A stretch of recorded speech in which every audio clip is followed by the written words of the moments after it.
Assalamualaikum warahmatullahi wabarakatuh. Mudah-mudahan teman-teman semua dalam keadaan sehat ya dan dalam lindungan Allah Subhanahu wa taala.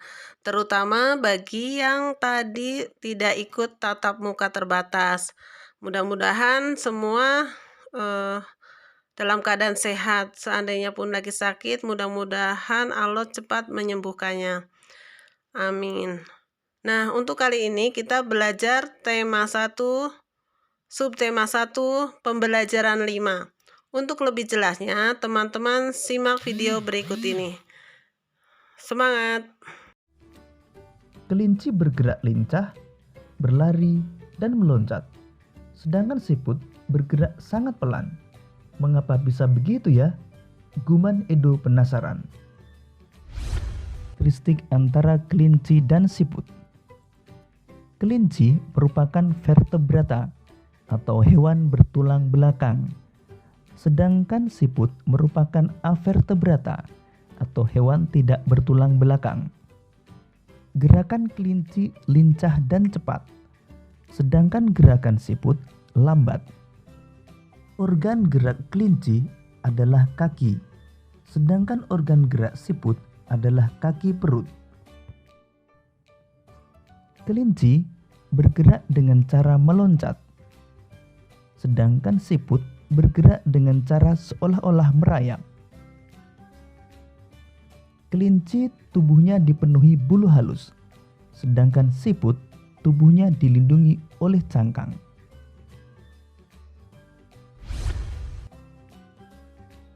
Sahabat cerdas, kali ini kita akan mengenal organ gerak hewan avertebrata, antara lain siput, belalang, cacing, dan ubur-ubur. Yang pertama, siput. Organ gerak pada siput adalah kaki perut dengan bentuk pipih dan lebar.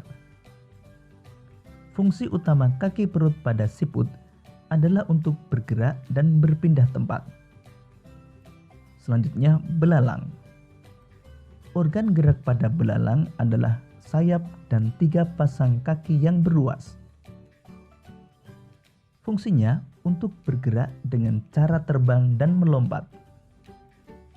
Yang ketiga, cacing. Organ gerak pada cacing adalah otot perut yang terdiri dari otot melingkar dan otot memanjang, serta dibantu dengan organ seta. Otot perut membantu cacing untuk berpindah tempat, dan seta berfungsi sebagai jangkar agar lebih kokoh untuk melekat. Selanjutnya, ubur-ubur. Organ gerak pada ubur-ubur adalah tentakel. Tentakel berfungsi untuk bergerak dengan cara menarik dan mendorong tentakelnya, sehingga menciptakan dorongan air yang menggerakkan tubuhnya ke depan.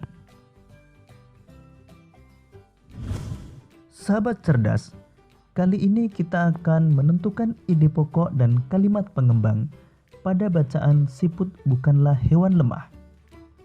Untuk dapat menentukan ide pokok, bacalah terlebih dahulu kalimat demi kalimat pada setiap paragraf dengan cermat, sehingga kita dapat menemukan kalimat utama pada paragraf tersebut.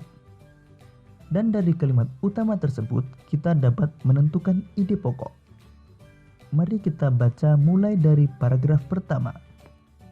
Siput, menurut sebagian orang dianggap sebagai hewan yang lamban dan menjijikkan. Bahkan karena gerakannya yang lamban, tidak jarang orang membanding-bandingkannya dengan kelinci.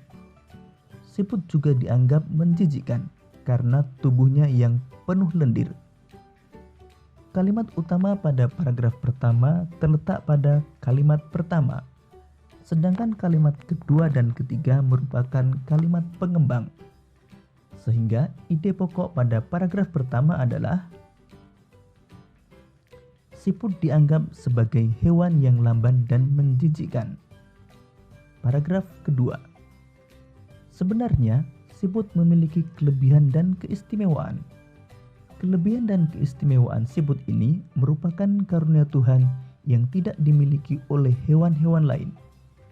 Apa saja kelebihan dan keistimewaan tersebut? kalimat utama terletak pada kalimat pertama.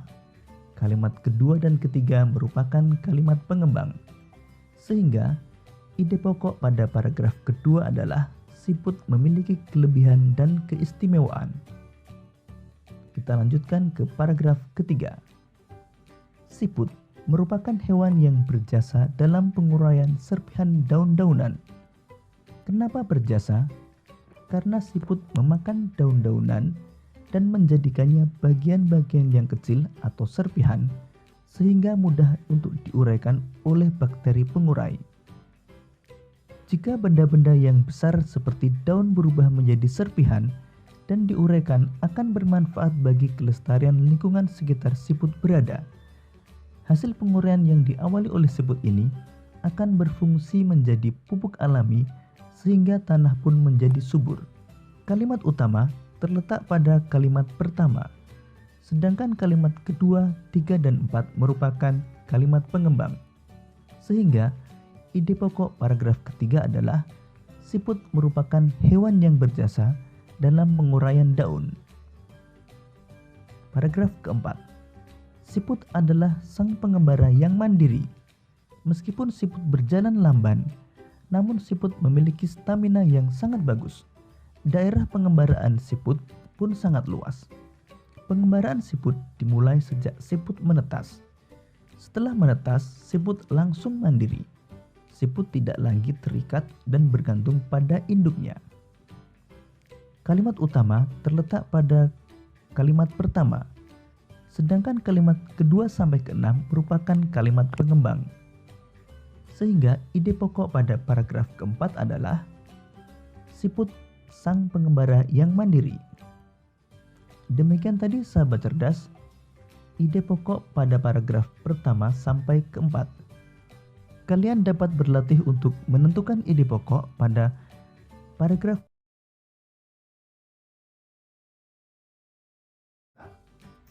Masih ingatkan apa saja ragam gambar cerita tersebut? 1. Ada cergam, kemudian komik, kemudian pamflet, cover, kartun, dan karikatur. Nah, sekarang kita akan belajar untuk mengenal corak gambar cerita. Corak gambar cerita. Pertama, realis. Realis merupakan gambar yang dibuat seperti keadaan aslinya, baik bentuk, ukuran, dan tata letaknya. Contohnya, seperti lukisan berjudul Kapal Dilanda Badai karya Raden Saleh. Yang kedua, karikatur. Karikatur merupakan gambar yang melebih-lebihkan atau mengubah dari objek aslinya. Gambar karikatur menyajikan objek dengan karakter yang lucu dan aneh. Biasanya, gambar karikatur mengandung kritikan dan sindiran. Selanjutnya, kartun. Kartun merupakan gambar yang berfungsi untuk menghibur dan berisikan humor. Gambar kartun dapat berupa tokoh binatang atau manusia. Dan yang keempat, dekoratif. Dekoratif adalah gambar yang disajikan dengan mengubah bentuk objek aslinya namun tanpa menghilangkan ciri-ciri khasnya. Jadi, corak gambar cerita ada 4, yaitu realis, karikatur, kartun, dan dekoratif.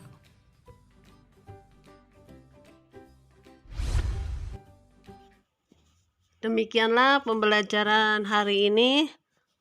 Mudah-mudahan teman-teman semua bisa memahaminya ya. Dengan menyaksikan video tadi, teman-teman sudah bisa mengerjakan atau mengisi tabel halaman 47 dan tabel halaman 49.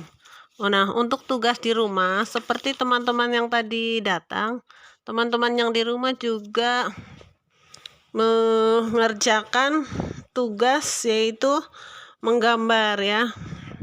Ada pilihan menggambar karikatur atau menggambar kartun atau menggambar dekoratif. Teman-teman boleh lihat di halaman 53. Tetap semangat menjaga kesehatan. Wassalamualaikum warahmatullahi wabarakatuh.